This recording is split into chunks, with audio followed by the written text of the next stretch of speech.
হজরত ইসমাইল আলাইসাল্লাম ছিলেন হজরত ইব্রাহিম আলাইসাল্লামের প্রথম সন্তান, কিন্তু তার সৎ মায়ের প্ররোচনায় জন্মের পরপরে তিনি তার পিতার পিতৃস্নেহ থেকে বঞ্চিত হন। নবী হজরত ইব্রাহিম আলাইসাল্লামও তার প্রথম সন্তানকে এভাবে দূরে সরিয়ে রেখে শান্তিতে থাকতে পারছিলেন না। যদিও তিনি বাহ্যিকভাবে তাদের কোনো খোঁজখবর রাখেননি, কিন্তু তার অন্তর জুড়ে ছিল সন্তানটির জায়গা, কারণ তিনি তাকে সবচেয়ে বেশি ভালোবাসতেন।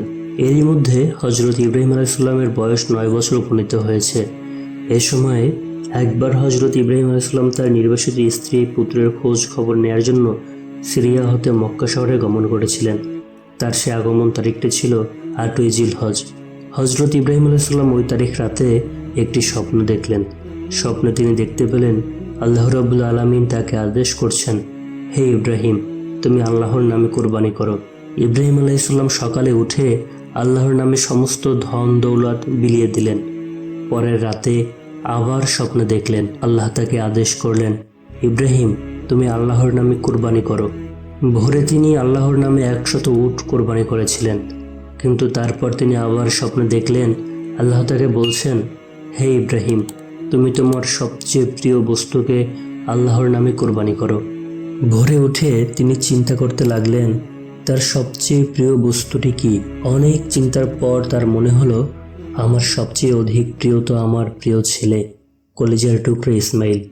তবে কি আল্লাহ তার নামে ইসমাইলকেই কোরবানি করার কথা বলেছেন? হ্যাঁ, হয়তো তাকেই কোরবানি করতে বলেছেন, কিন্তু কেন? নিশ্চয়ই তাকেই আল্লাহ তার পথে উৎসর্গ করে দিতে আদেশ করেছেন। আচ্ছা, তবে আমি তাই করব। আমার কলিজার টুকরো ইসমাইলকে আমি আল্লাহর পথে উৎসর্গ করে দেব। মূলত নবী রাসূলের স্বপ্নসমূহ সাধারণ মানুষের স্বপ্নের মতো নয়, বরং তা আল্লাহর তরফ হতে তাদের প্রতি ওহী বা প্রত্যক্ষ আদেশ। তাকে ইলহামও বলা হয়। কাজী হজরত ইব্রাহিম আলাইসাল্লাম তার ছেলে ইসমাইল আলাইসাল্লামকে আল্লাহর নামে কোরবানি করতে দৃঢ় সংকল্প করলেন। এরপর তিনি ছেলেকে ডেকে বললেন, প্রিয় বৎস, আমি এক জায়গায় দাওয়াত খেতে যাব, তুমি আমার সঙ্গে চলো। পিতার কথায় খুবই আনন্দিত হয়ে হজরত ইসমাইল আলাইসাল্লাম তার মাতার নিকট গিয়ে বললেন, আম্মা, আমি আব্বার সঙ্গে দাওয়াত খেতে যাব। বিবি হাজেরা স্বামীর নিকট জিজ্ঞাসা করলেন, ইসমাইল বলছে তাকে নিয়ে দাওয়াত খেতে যাচ্ছেন, সত্যিই নাকি? হজরত ইব্রাহিম আলাইসাল্লাম বললেন, হ্যাঁ হাজেরা, তুমি তাকে গোসলাদি করিয়ে ভালো জামা কাপড় পরিয়ে সাজিয়ে দাও। তিনি মনে মনে বললেন, কথাটা তো সত্য হলো না। বিবি হাজেরা ছেলেকে গোসল করিয়ে নতুন কাপড় ভূষণে সাজিয়ে তাকে পিতার হাতে সমর্পণ করে বললেন, প্রিয় স্বামী, এ বয়স পর্যন্ত ইসমাইলকে কখনো আমি আমার চোখের আড়াল করিনি, কারো সাথে কোথাও পাঠাইনি। আজ তাকে তার পিতার সঙ্গেই প্রথম বাইরে পাঠাইতেছি। তাকে আপনার কাছে এবং চোখে চোখে রাখবেন। জানবেন, আপনি তাকে নিয়ে ফিরে আসা না পর্যন্ত আমার হৃদয় উদ্বিগ্ন ও অশান্ত থাকবে। হজরত ইব্রাহিম আলাইসাল্লাম শুনে নীরব রইলেন, কিন্তু কিছু বললেন না। যা হোক, তিনি ইসমাইল আলাইসাল্লামকে সসজ্জিত অবস্থায় নিজের নিকট পেয়ে ওযু করলেন। অতঃপর 2 রাকাত নামাজ পড়ে মহান আল্লাহ পাকের পাক দরবারে মোনাজাত করলেন। মোনাজাত সমাপ্ত করে তিনি একখানা তীক্ষ্ণ ছুরিকা ও এক গাছি রশি নিজের জামার নিচে লুকিয়ে পুত্র ইসমাইলকে সঙ্গে করে রওনা হলেন। দূরবর্তী একটি জায়গা মিনা পাহাড়ের দিকে তাঁরা যেতে লাগলেন। হজরত ইব্রাহিম আলাইসাল্লাম সামনে এবং হজরত ইসমাইল আলাইসাল্লাম তার পেছনে পেছনে যাচ্ছেন। ইব্রাহিম আলাইসাল্লাম তো আল্লাহর আদেশ পালন করতে কলেজের টুকরা প্রাণ প্রিয় ছেলেকে কোরবানির উদ্দেশ্যে নিয়ে চলছেন। অন্যদিকে মানবজাতির চিরশত্রু ইবলিস ইব্রাহিম আলাইসাল্লামের এই কঠোর পরীক্ষার সাফল্য লাভের পূর্ব লক্ষণ প্রত্যক্ষ করে তাঁর প্রতি হিংসায় জ্বলে মরতেছিল। সুতরাং সে এ ব্যাপারে একটা দুর্যোগ সৃষ্টি করে দিয়ে হজরত ইব্রাহিম আলাইসাল্লামকে ব্যর্থ করে দেওয়ার চেষ্টায় অবতীর্ণ হলো। সে পিতা পুত্র বাড়ি হতে রওনা হবার সাথে সাথেই বিবি হাজেরার নিকট উপস্থিত হয়ে বলল, ওহে হাজেরা, তোমার স্বামী ইব্রাহিম তোমার ছেলে ইসমাইলকে কোথায় কি উদ্দেশ্যে নিয়ে গেল তার কোনো খবর রাখো কি? বিবি হাজেরা বললেন, কেন, তিনি তো তাকে দাওয়াত খেতে নিয়ে গেলেন। ইবলিস বলল, মানুষই যে বলে নারী জাতি একেবারেই বোকা হয়ে থাকে, তাদেরকে ফাঁকিতে ভুলানো অত্যন্ত সহজ। বিবি হাজেরা বললেন, কেন, কি হয়েছে বলো তো? আর তুমি এ কথাই বা কেন বলছো? ইবলিস বলল, তোমার স্বামী তো তোমার নিকট মিথ্যা কথা বলে তাকে জবাহ করতে নিয়ে গেছে। এবার আসল ঘটনাটি তোমাকে খুলে বলি, শোনো।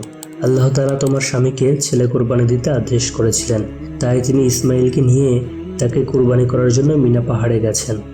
এই কথা শুনে বিবি হাজরা বললেন, যদি তাই হয়ে থাকে তবে তো খুবই আনন্দের কথা।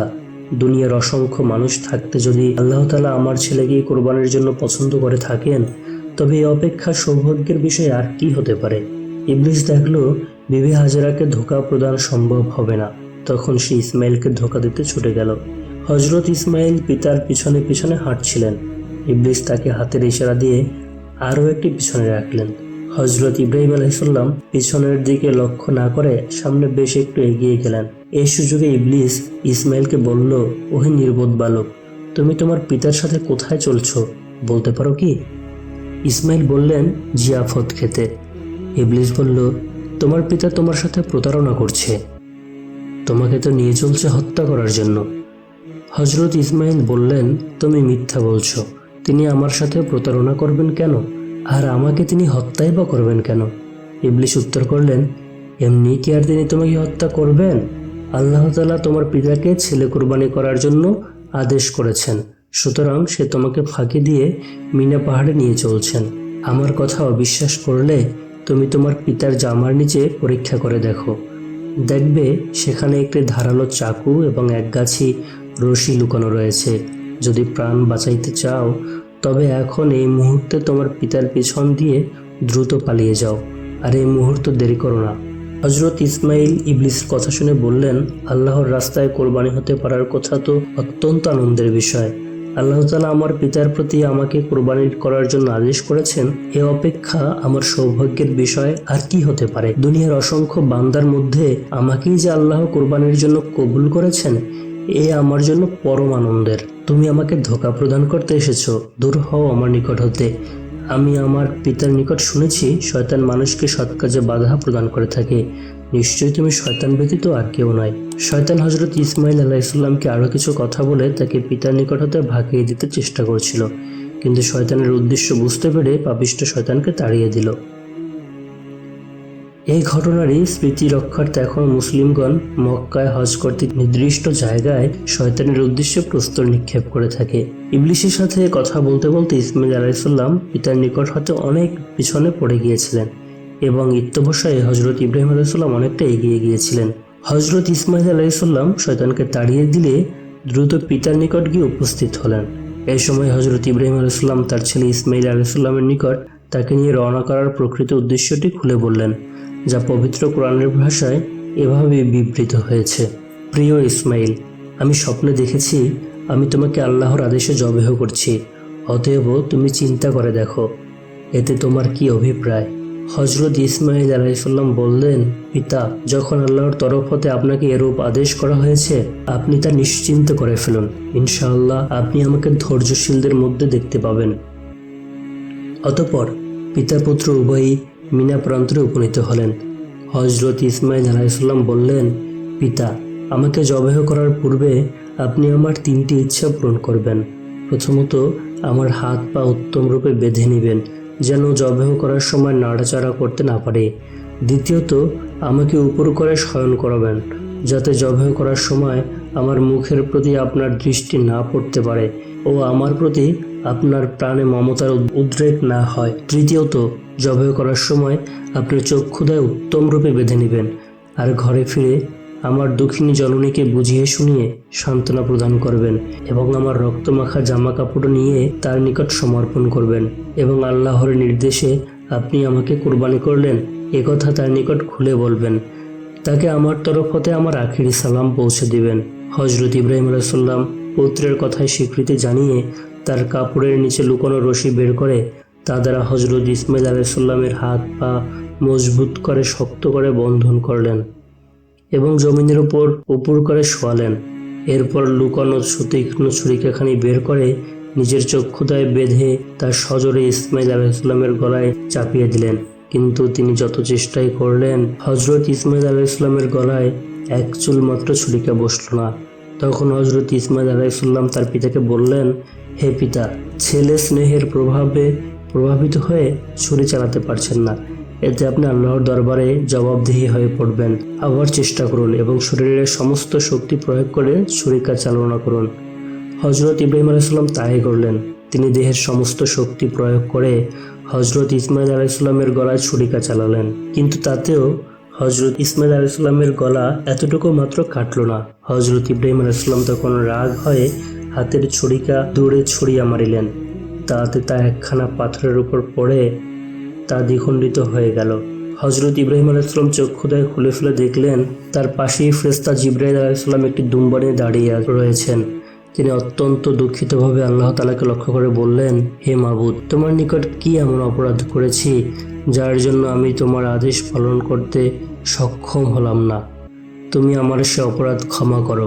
ফেরেশতা জিবরাইল আলাইসাল্লাম হজরত ইব্রাহিম আলাইসাল্লামকে বললেন, হে ইব্রাহিম, আল্লাহ তাআলা আপনার প্রতি এতটুকু অসন্তুষ্ট নন এবং আপনি তার আদেশ পালন করে নিজের প্রিয় ছেলেকে কোরবানি দিতে উদ্যত হয়েছিলেন এবং আপনার ছেলেও যেভাবে আল্লাহ তাআলার আদেশ মান্য করে তার পথে নিজের প্রাণ উৎসর্গ করতে প্রস্তুত হয়েছিল, তাতে আল্লাহ তাআলা আপনাদের পিতা পুত্রের উভয়ের প্রতি যার পর নাই খুশি হয়েছেন।